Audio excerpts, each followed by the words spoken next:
اللہ الرحمن الرحیم. میرے بچوں، السلام علیکم.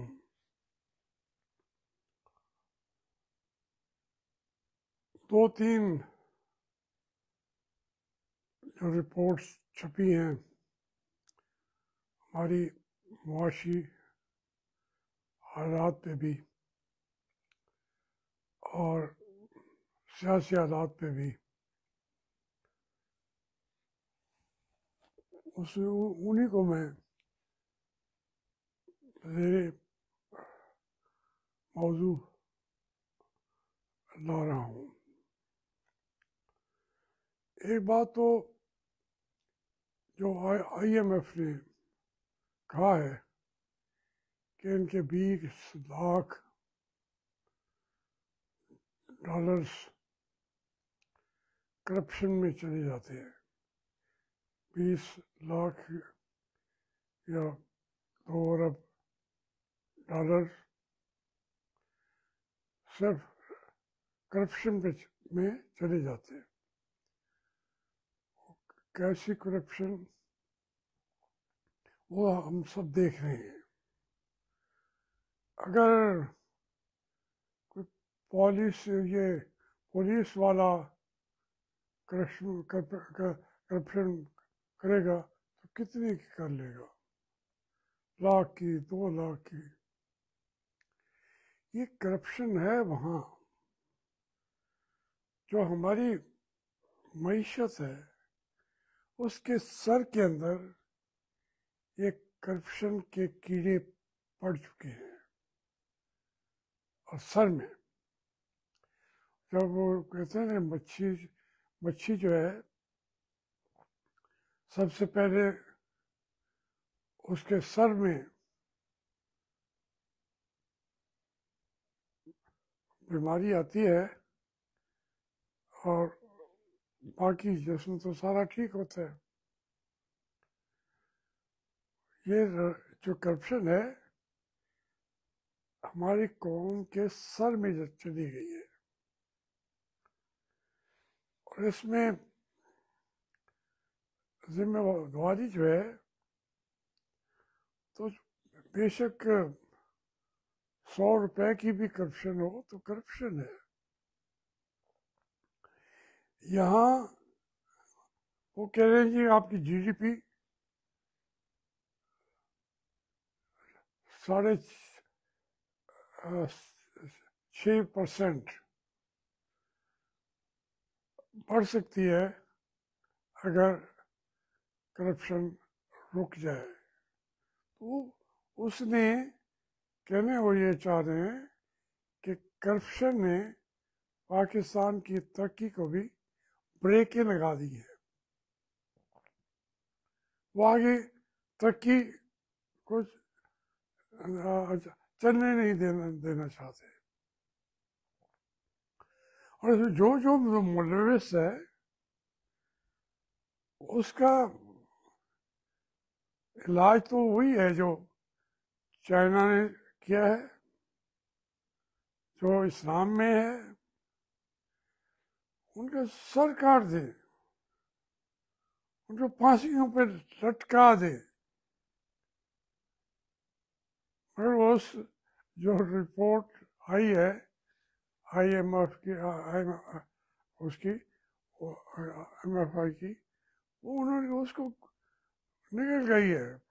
پوری قوم ذکر بھی نہیں کر رہے. تو ابھی جو اکاؤنٹیبلٹی کا سسٹم ہے اس ملک کے اندر وہ مذاق بن چکا ہے. لٹیرے لوٹنے والے احتساب کر رہے ہیں.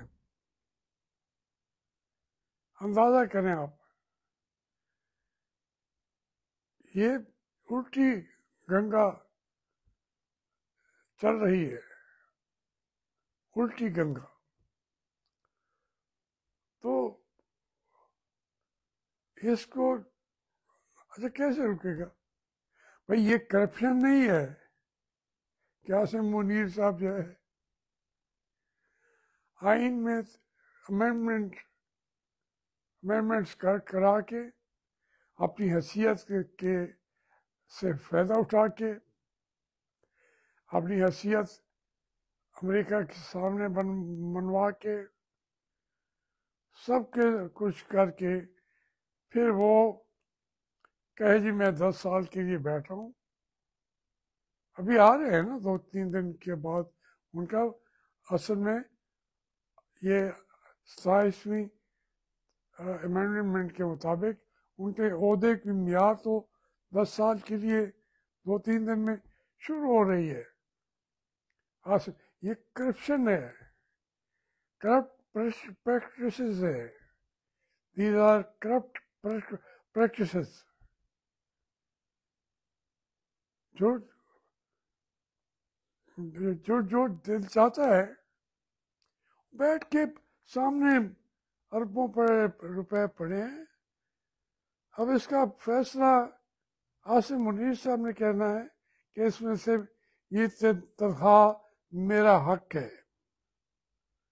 جتنے اٹھا لے, جتنے کپڑے میں ڈال کے اربوں روپے ڈال دے اور کہ یہ میرا حق ہے. نہیں مانتے لو میں نے امینڈمنٹ کر دیے. یہاں کو جو کرپشن ہے اس کو کانسٹیٹیوشنلائز کر دیا گیا ہے, لیگلائز کر دیا گیا ہے, کانسٹیٹیوشنلائز کر دیا گیا ہے. اس میں تو آپ سنتے ہیں اور پریشان ہو جاتے ہیں کہ پوچھنے والا نہیں ہے. اور بھئی اب میں تو ذکر نہیں کرنا چاہتا بار بار, یہ سنگیڑا کا کیا ایشو ہے, سیال کوٹ کا سنگیڑا کا کیا ایشو ہے. تو وہ اس کو بیوٹی پارلر پہ ایک ملزم کو ہمارا ایک وفاقی وزیر جا کے 2.5 گھنٹے اس کے ساتھ میٹنگ کرتا ہے. کرپشن ہو کیا ہوتی ہے, کب آپ آنکھوں کے اندھے ہو جائیں آپ. نظر آ رہی ہے لیکن ہم نے آنکھیں بند کر لی ہیں. ملک کو ایسے ہی لوٹا جاتا ہے. کتنی باتیں کر رہے ہیں موجودہ برسر طبقہ کے لیے, جہاں سے چاہتے ہیں پیسے اٹھا لیتے ہیں اربوں روپے, اور کہتے ہیں جی میں یہ تو ہماری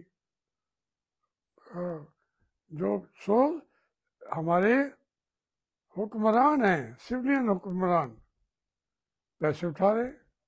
اب مجھے بتائیں, میں 2-3 سال نہیں تقریباً میں 40 سال سے پارلیمنٹ کے اندر یہ اٹھاتا رہا ہوں بات کہ شوگر ملیں کیسے لوگوں کو, عوام کو لوٹتی ہے. مجھے بھی کہا, یا نواز شریف نے کہا کہ آپ کو میں شوگر مل لگا کے دیتا ہوں. میں نے اپنی کتاب میں ذکر بھی کیا. میں نے کہا میں اور شوگر مل, اور میں تو گنے کی وہ ریڑھی نہیں لگا سکتا. میں اگر سیاست میں ہوں تو اس لیے ہوں کہ شوگر مل والا بن جاؤں گا. زندہ ہیں, موجود ہے, پوچھ لیجئے. اور ان کے تھے چودھری رؤف صاحب کمشنر پنڈی بھی, اور پھر میاں نواز شریف کے پرنسپل سیکٹری پہ بن گئے تھے. ان کو بلا پوچھو, میرے گھر میں میاں صاحب نے کہا اس کے گھر میں جا کے نام لے لو جن کو ہم نے مالک بنانا ہے. ان کی فیملی کے بندے ہوں تو بہتر ہے, ورنہ جتنے جاوید ہاشمی صاحب نام ڈال دیں. اور یہ شوگر مل ہم نے ان کو 6 مہینے میں لگا کے کھڑی کر دینی ہے. تو مجھے کسی سے یہ نہیں ہے کہ ان کی شوگر ملیں کیوں ہیں، ہوتی ہیں، لیکن یہ ظلم دیکھیں، ابھی کی بات ہے نا کہ آپ کیا آنکھوں کے سامنے آ رہا ہے، اربوں روپے اس سال بھی انہوں نے کما لیے، لوٹ لیے شوگر ملوں کے اوپر۔ معاملات آپ کو نظر نہیں آتا جب چینی مہنگی ہوتی ہے، 15 روپے بڑا مہنگی ہو گئی، 1 روپیہ سستی ہوگی، اور کہیں گے ہم نے تو سستی کر کے آپ کو دکھا دی ہے۔ یہ جو طرز حکمرانی ہے، خواہ وہ ہمارے ملک کی ملٹری ہو، جرنیل ہوں، برگیڈرز ہوں، یہ لوٹ کے کھائے ان کے ہاتھ کو روک نہیں سکتے آپ۔ اس ملک کو کرپشن میں اور کرپٹ لوگوں نے تباہ و برباد کر دیا ہے۔ اب وہ کہتے ہیں آئی ایم ایف والے کہ 6.5 جو ہے ہماری پروڈکٹیو ایکٹیویٹی سے اور کرپشن روک کے پاکستان کی ترقی بڑھ سکتی ہے، سالانہ جی ڈی پی جو ہے۔ تو وہ ہمیں سمجھاتے ہیں ہمارے سامنے ہو رہا ہے، ہم روک نہیں سکتے، ہماری پارلیمنٹ نہیں روک سکتی۔ پارلیمنٹ تو اس میں سے بھی 80% تو سارے کے سارے چور ہیں، اور جرنیل تو 80% نہیں 100% چور ہے۔ اتنے زیادہ چور ہوں تو ملک کہاں چلے گا، ترقی کیسے ہوگی؟ تو تنزلی ہی ہونی ہے جو کہ نظر آ رہی ہے، جو پاکستان کی تنزلی ہوئی ہے۔ یہ بات کرنے کا موقع تو مجھے آئی ایم ایف نے فراہم کر دیا، ان کی رپورٹ نے، ورنہ ہم تو بولتے بولتے تک جاتے ہیں۔ اور اس لیے بولتا ہوں، میں چیخوں گا، بولوں گا کہ میں نے سب سے پہلے خود کو پیش کرتا ہوں۔ کوئی کرپٹ پریکٹسز 44 سال پہلے میں وزیر بنا تھا، اور آج تک جس حیثیت میں رہا ہوں، میری کرپشن تو نکالے نا۔ یہ ججز، یہ جرنیل، وہ جج تھا، پتہ نہیں کیا نام تھا، جو ثاقب نثار، یہ بتا رہے ہیں ثاقب نثار، اندازہ کرے اس نے بلا لیا ہمیں۔ میں نے کہا آپ نے ہمیں کیوں بلایا؟ اگر ہم نے کرپشن کی ہے تو مقدمہ چلاؤ، صرف تم نے نمائش لگا رکھی ہے کہ قوم کو دکھاؤ گے بڑے بڑے سیاستدانوں کو اس نے بلا لیا تھا۔ نکالو ہمیں سے، مجھ سے نکالو، خبردار مجھے اگر آپ اس کے بعد آپ نے بلایا تو پھر میں آپ کو بتاؤں گا۔ آپ میرے ہاتھ چومتے ہیں ثاقب نثار صاحب، چپ ہو گیا۔ میں بولو، اب سپریم کورٹ کا چیف جسٹس تھا وہ، اسی کرپشن کے دور کے اندر یہ بات کون کرے گا؟ کہ سارے اسلام آباد کے صحافیوں کو جو بیٹھے ہوئے ہیں، وہ میرا اس بات کا ذکر ہی نہیں کیا انہوں نے کہ بھائی وہ اس کو پوچھا۔ تو یہ میں پوچھنے کا حق رکھتا ہوں، بلکہ پاکستان کے ہر شہری کا یہ حق ہے کہ وہ ان چوروں کو پکڑے. اسی کے گھر کی چوری ہو رہی ہے، عام شہری کی. یہ کہتے ہیں اس کو تو ہم نے عام شہری کو تو قریب آنے نہیں دینا. اگر وہ ووٹ دے، اسمبلیاں بنائے تو جواب بھی دے گا. اس کے ذریعے اسمبلیاں نہ بناؤ، حکومتیں نہ بناؤ. جس کو چاہتے ہو عاصم علی صاحب چاہے گا وہ وزیر اعظم ہوگا. یہ اس ملک کی انہوں نے کیفیت اور حیثیت بنا دی ہے. اب ہمیں خوش ہونا ہے کہ انڈیا کا جی جہاز گر پڑا ہے. بھائی گر پڑا ہے، ہم تو یہ ہماری بدعاؤں سے خوش ہو رہے ہیں. ہم تو دعا کریں گے کہ باقی بھی ان کی جو ہزاروں جہاز ہیں اللہ کرے وہ بھی گر پڑے. او بھائی اپنے گھر کو دیکھو، جس گھر کو ہم نے چلانا ہے، جس گھر کا ہم نے کھانا ہے،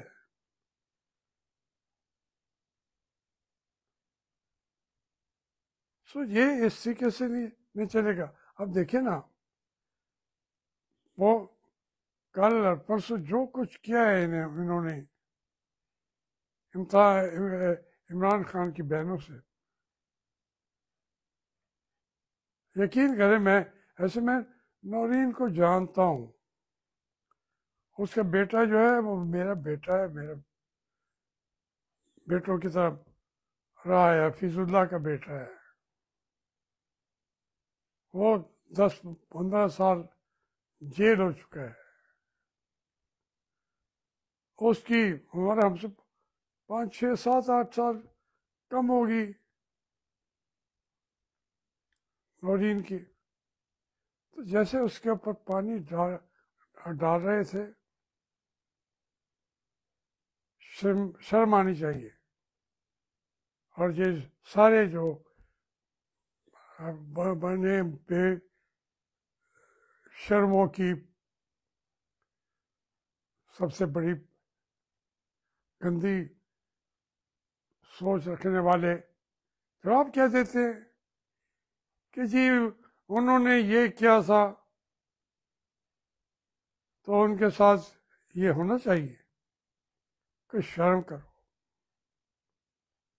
کچھ حد ہوتی ہے کہ جی وہ نظام کے رد عمل میں یہ نظام آ گیا ہے.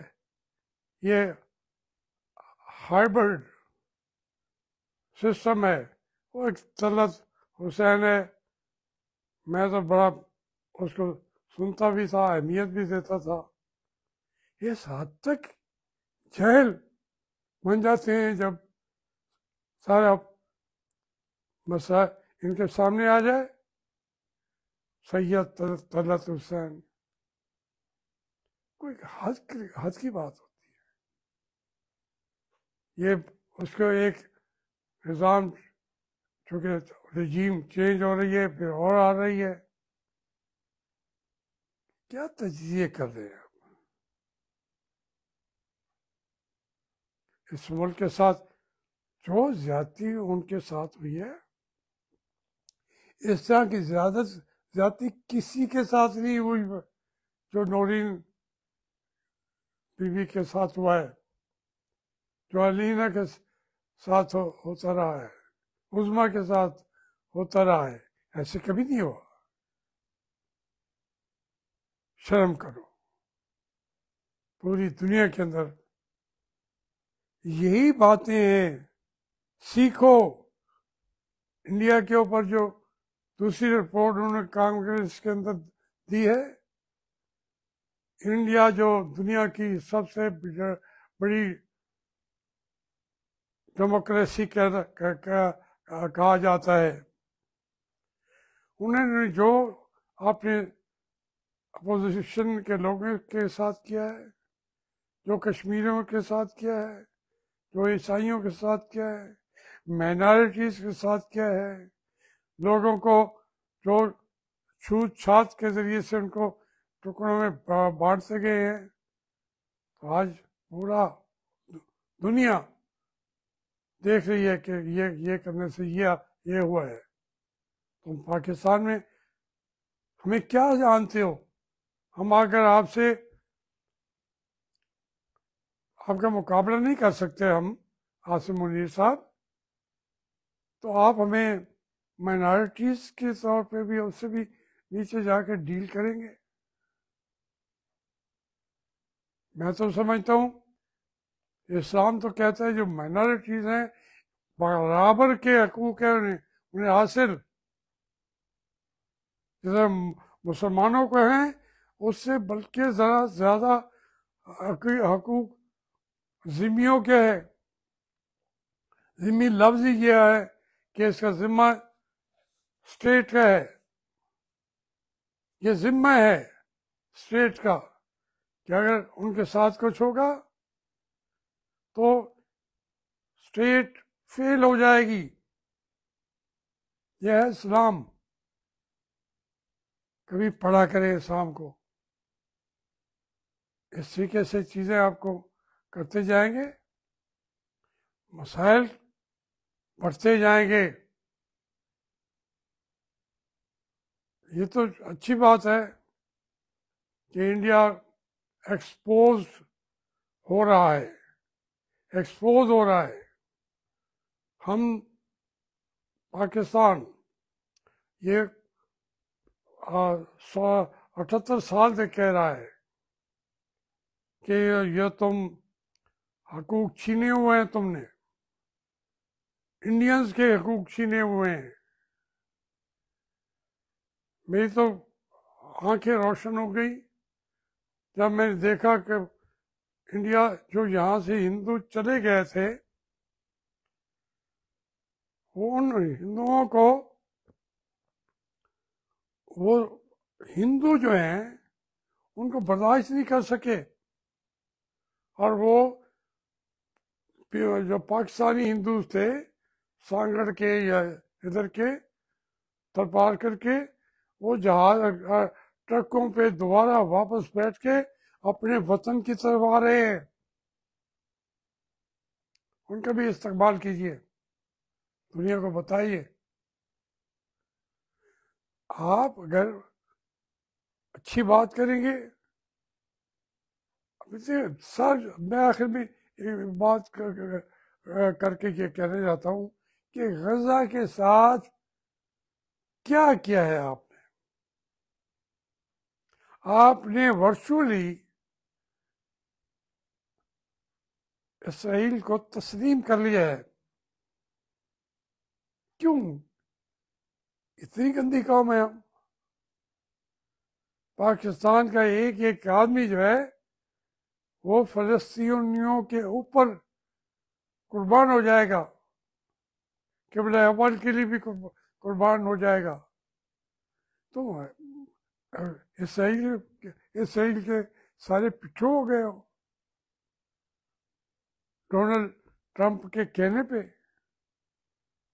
غزہ کو بھیجنا چاہ رہے ہو. حماس والے لڑیں گے.